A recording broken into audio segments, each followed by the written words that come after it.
There's a squadron coming online soon.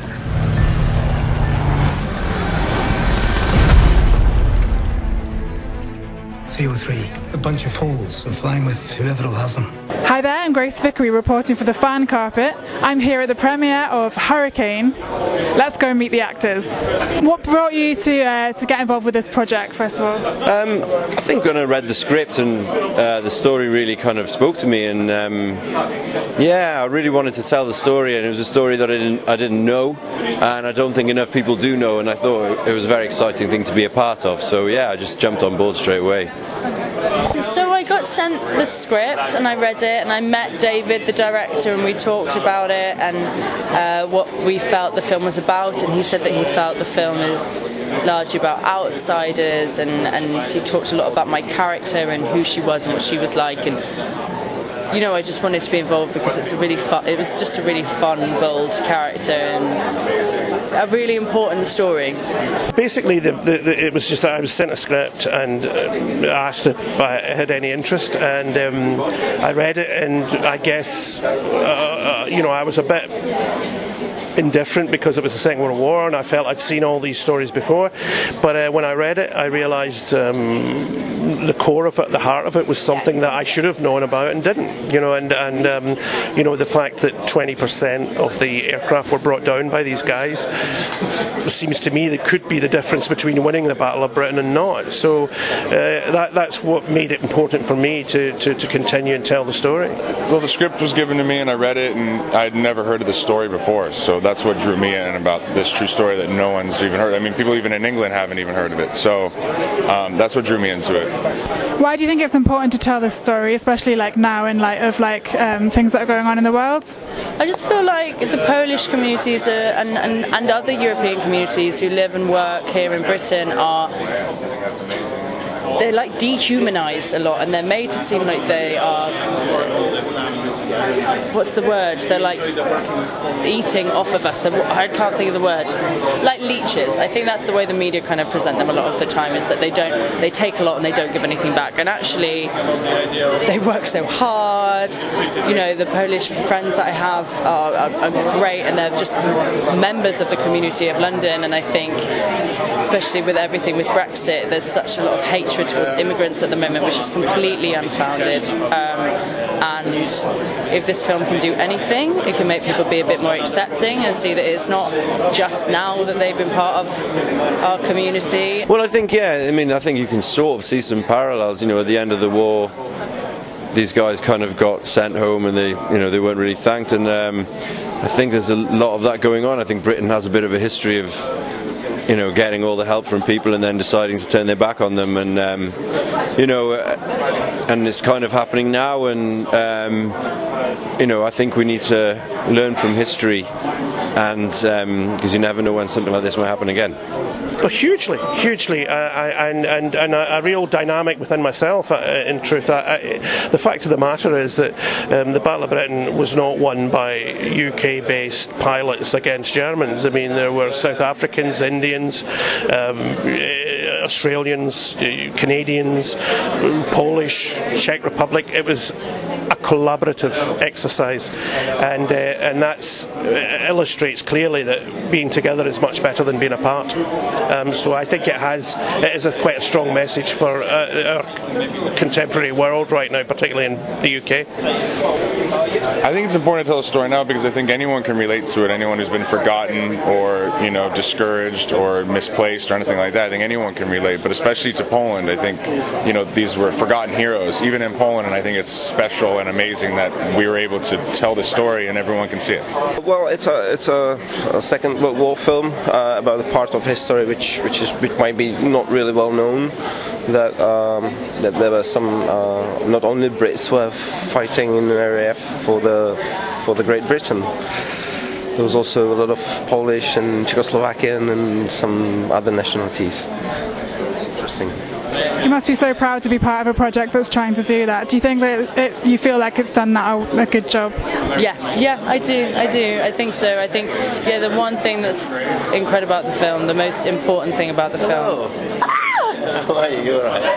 How's it going? Yeah, good. Thanks. Good. Sorry about that. He's great. Yeah, I just think it's really important. I'm very proud of it. For your character, how did you relate to your character, and did you enjoy portraying that character on screen? Yeah, I loved it. Yeah, it was really good fun. It was particularly challenging because of speaking Polish so much, which is difficult, but it was good fun, and I think he was a really interesting guy, and there's so much more of his story to be told as well, so I think it'll be quite interesting to see if anyone ever decides to tell the rest of it.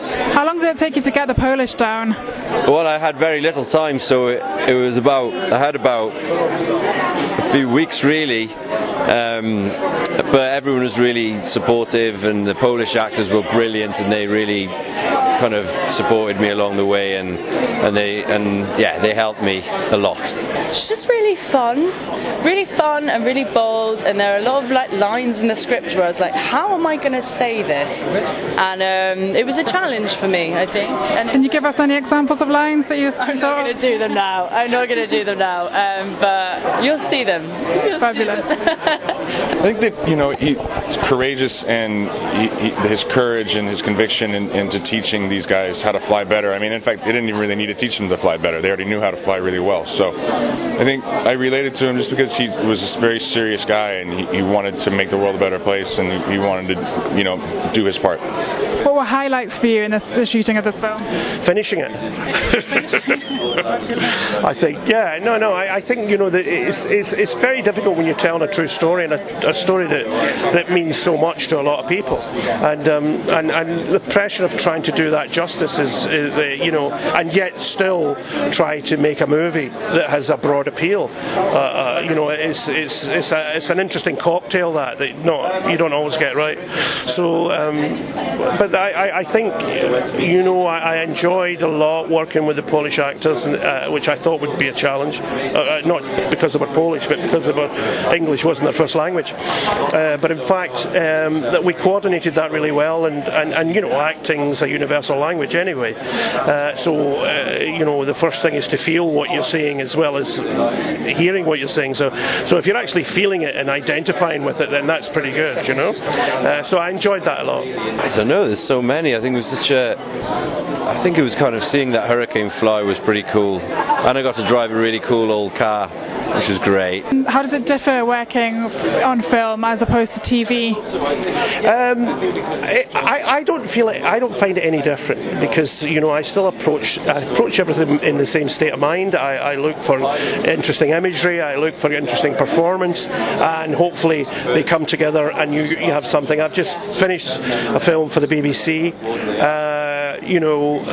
I'm in the process of finishing it. I've shot it, and indeed I brought Peter, who shot Hurricane, over to Liverpool from Poland to shoot it, and our approach was exactly the same. I mean, it's the story. How are we telling the story? That's all that matters to me. I don't. I used to get preoccupied by film, TV, and all that, but I don't. You're duty bound to tell the story as best you can, and if you achieve that, then that's all you can do. And naturally, if there's more money, more resources, it becomes slightly different. But I think that nevertheless, I think you can still honour the principle of the storytelling, and I don't think it matters whether it's film or TV, to be honest. I don't think it's any different at all, really. I think acting is the same at its core. You're telling the truth of the circumstances, and so I think it's just the same. Just try and be good. In terms of projects that you've done before, does it differ to characters and storylines that you've been in before? Well, I've been in a similar film 18 years ago, so it was for me it was like stepping in the same river after several years. So it felt kind of natural for me. That's fantastic. And so you just kind of used your experience from the previous film to inform this and just build on it? Yeah, kind of, yeah. What was it like to work with David as a director? It was lovely. Yeah, it was really good fun. Yeah, I mean, he brings such a wealth of experience, and so it was really good fun, and it was quite a fast shoot, so we needed someone at the helm who knew what he was doing. Oh, he's great. What can I say? Yeah, No, he's very smooth and very relaxed, but on the other hand, he knew what he wants, which is perfect combination. And the other actors, how are they to work with? Great. We can't argue with that. Were there any challenges you had to overcome in filming this project, and what were they? My biggest challenge was having to do the CGI because the visual effects, because the visual effects are coming to you 6 months after you've shot the film, and I'm a director, so therefore I'm a control freak.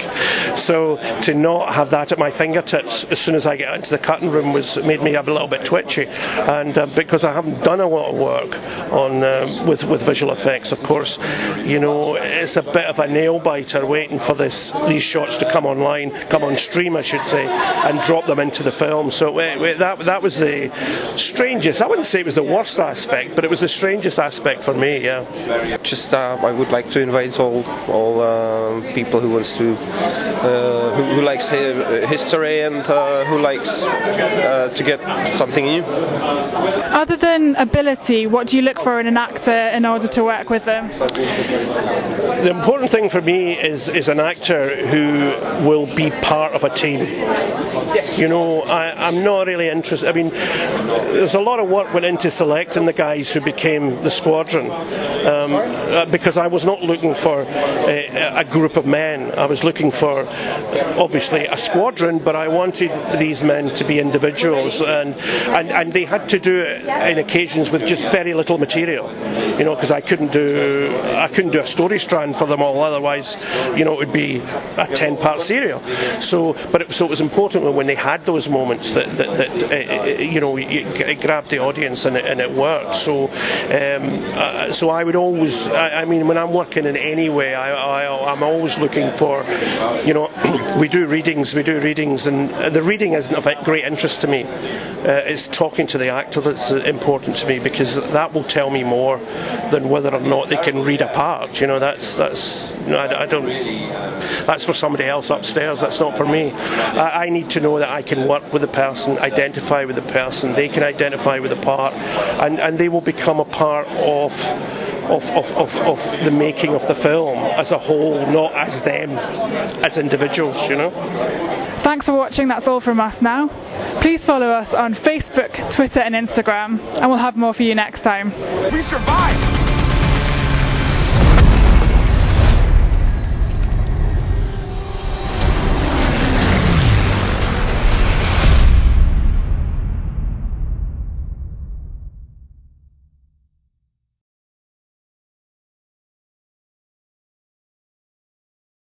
Thank you for watching The Fan Carpet. If you like this video, be sure to click that thumbs up button at the bottom of your screen. And also be sure to subscribe to the Fan Carpet YouTube channels. They're absolutely free and so much fun too. Be sure to check out the official website, thefancarpet.com. Also, you can follow us on Facebook, Twitter, and Instagram to stay up to date with reviews, competitions, the latest news, and so much more.